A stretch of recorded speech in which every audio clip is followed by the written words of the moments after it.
Assalamualaikum warahmatullahi wabarakatuh. Selamat siang.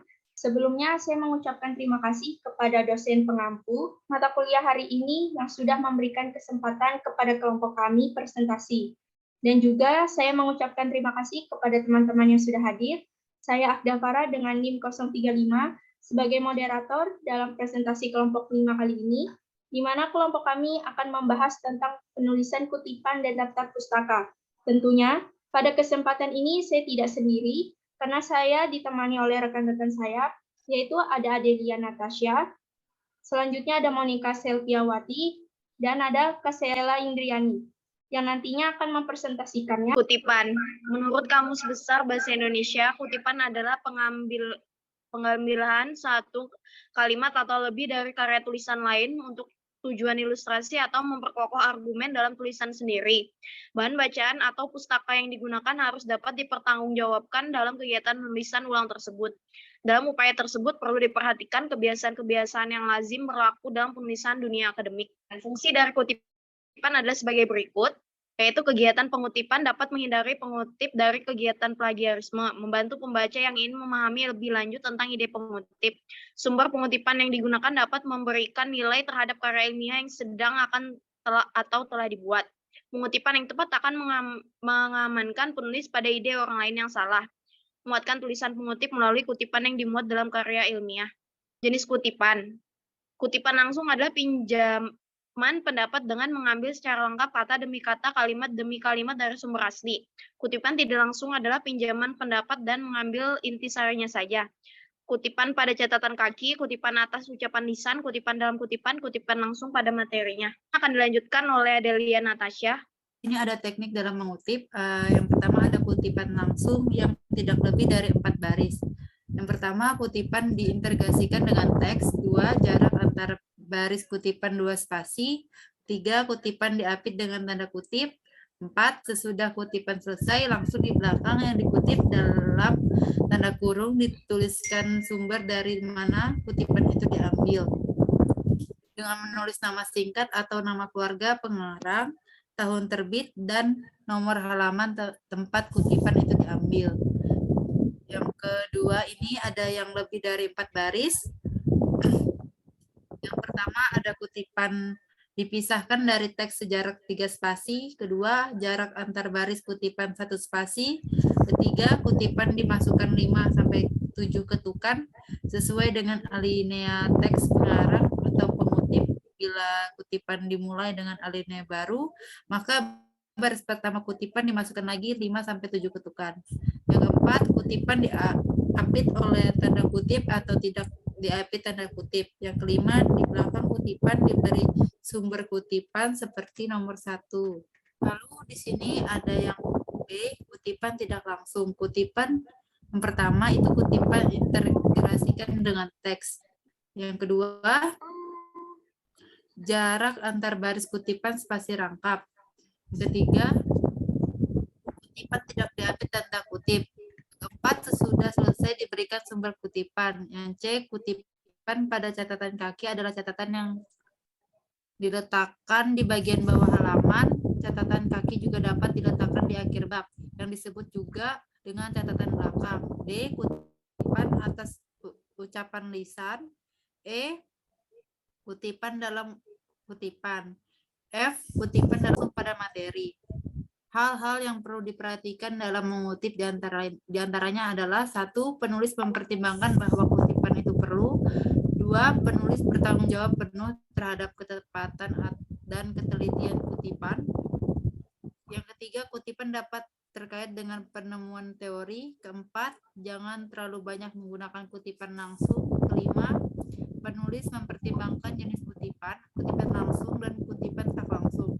Yang keenam, teknik penulisan kutipan dan kaitannya dengan sumber rujukan. Ini ada prinsip-prinsip mengutip. Ada beberapa prinsip yang harus diterapkan dalam mengutip adalah pertama, penulis jangan terlalu banyak mengutip sehingga tulisan yang disusun menjadi satu himpunan kutipan. Ingat, mengutip hanya menjadi bukti penunjang pendapat penulis. Yang kedua, kutipan dianggap benar jika penulis menunjukkan tempat atau asal kutipan sehingga pembaca dapat mencocokkan kutipan dengan sumber aslinya. Yang ketiga, kutipan hendaknya diambil seperlunya agar tidak merusak uraian sebenarnya. Keempat, kutipan panjang sebaiknya dimasukkan dalam lampiran. Yang kelima, menghilangkan bagian kutipan diperkenankan dengan syarat bahwa penghilangannya bagian itu tidak menyebabkan perubahan makna. Selanjutnya saya akan serahkan ke Monica. Keenam, pada kutipan langsung, penulis tidak boleh mengubah apapun dan andai kata penulis tidak menyetujui apa yang dikutipnya atau menemukan kesalahan, ia dapat memberi tanda titik atau sik. Sik berasal dari kata Latin sicut yang berarti dengan demikian jadi seperti itu. 7. Pengutipan tidak boleh mengadakan perubahan baik kata-katanya maupun tekniknya. Bila penulis terpaksa harus membuat perubahan atau tambahan, maka kata-kata tambahan itu harus dicetak lain, tebal, miring, atau renggang dan diberi catatan kaki yang menyatakan bahwa huruf yang dicetak lain itu adalah dari penulis, bukan teks asli.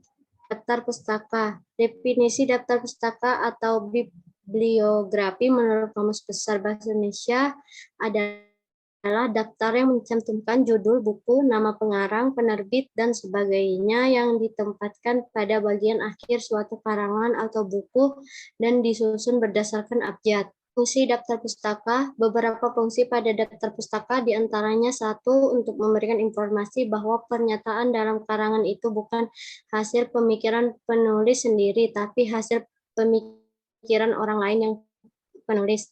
Kedua, untuk memberikan arah bagi para pembaca buku atau karya tulis yang ingin meneruskan kajian atau untuk melakukan pengecekan ulang terhadap sumber aslinya.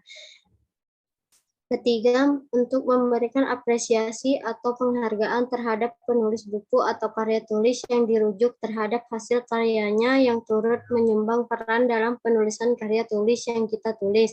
Yang keempat, untuk melihat kebenaran yang dikutip. Unsur-unsur pada daftar pustaka, yang pertama itu ada nama penulis, ditulis secara lengkap. Yang kedua ada judul buku, juga termasuk anak judulnya atau judul tambahan.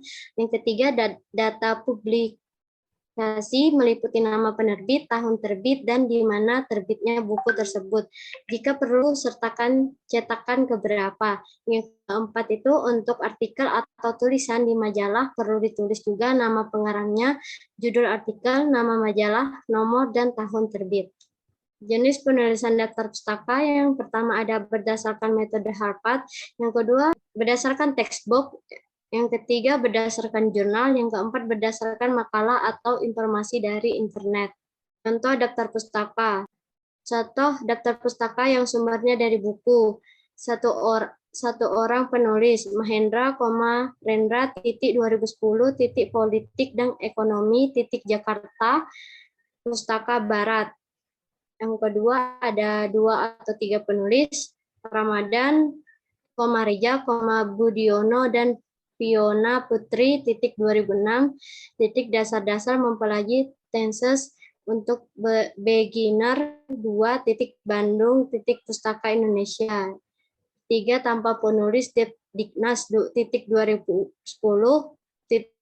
panduan pengajaran pendidikan tingkat sekolah menengah pertama, Jakarta, 2, Diknas. Contoh daftar pustaka yang sumbernya dari jurnal. Yang pertama itu ada Alia Maulia, 2010, probabilitas pasar modal dan perbankan di lingkungan pedesaan, jurnal statik.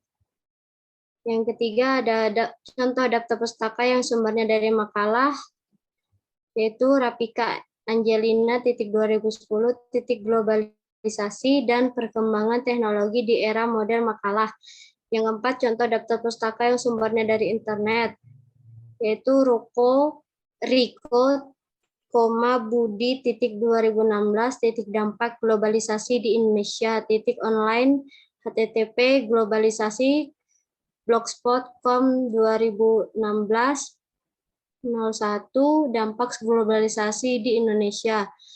Contoh daftar pustaka yang sumbernya dari skripsi atau tesis disertai Contohnya Maria, Ana 2007, Pandangan Umum Terhadap Politik di Indonesia, Skripsi Depok, Universitas Indonesia. Contoh daftar pustaka yang sumbernya dari kamus atau ensiklopedia, Anggun, Wita, 2010, Ilmu Geofisika, ensiklopedia Alam, 405 halaman 500 sampai 5108.